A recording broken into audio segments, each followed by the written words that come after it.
एक अहंकारी राजा होता. त्याला आपल्या ऐश्वर्याचा आणि राज्याचा गर्व होता. तसेच आपली शक्ती आणि रूपावरही तो गर्व करायचा. आपल्या बुद्धीचा टेंबा मिरवायचा. युद्धात जय मिळाला की त्याला गर्व चढायचा. आपल्यासमोर तो इतरांना तुच्छ लेखत असे. दुसऱ्याला कमी लेखण्याचा त्याचा प्रयत्न असायचा. या कारणांमुळे लोक त्याच्यावर नाराज असायचे. त्याच राज्यात एक विद्वान पंडिताने त्याला वठणीवर आणण्याचे ठरविले. एके दिवशी तो पंडित राजाच्या दरबारात गेला आणि राजाला प्रणाम केला. राजाने उदामपणे प्रतिनमस्कारही केला नाही. उलट त्याने पंडिताला गर्वाने विचारले, "बोला पंडित महाराज, तुम्हाला काय मदत पाहिजे? काय मागायचे असेल ते मागून घ्या. दान पाहिजे असेल तर दान घ्या किंवा धन पाहिजे असेल तर धन घ्या. सोने नाणे, जमीन, धान्य जे काही मागायचे ते तुम्ही माझ्याकडून मागून घ्या."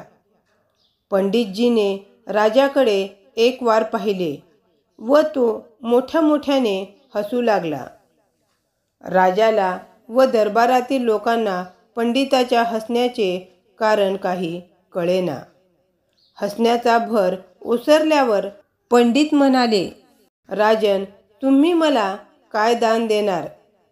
कारण तुमच्याकडे मला देण्यासारखे काहीच नाही." पंडिताचे हे बोलणे ऐकताच राजा संतापून लालबुंद झाला. राजाचे सैनिक पंडिताला मारायला धावून आले.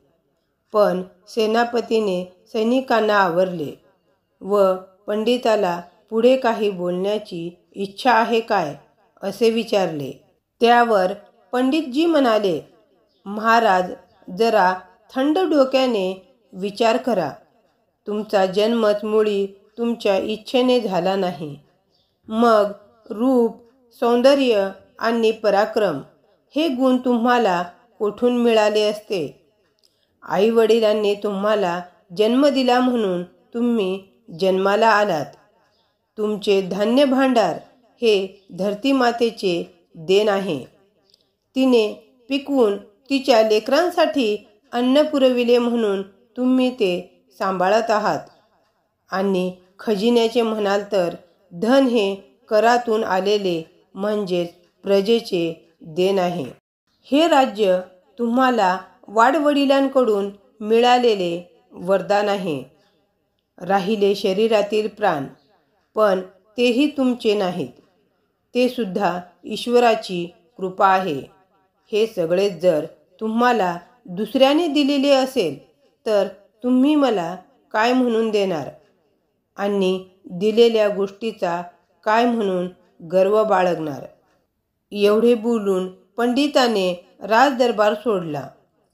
राजाने त्या दिवसापासून गर्व पण सोडून दिला. तात्पर्य: गर्वाचे घर केव्हाही खाली असते.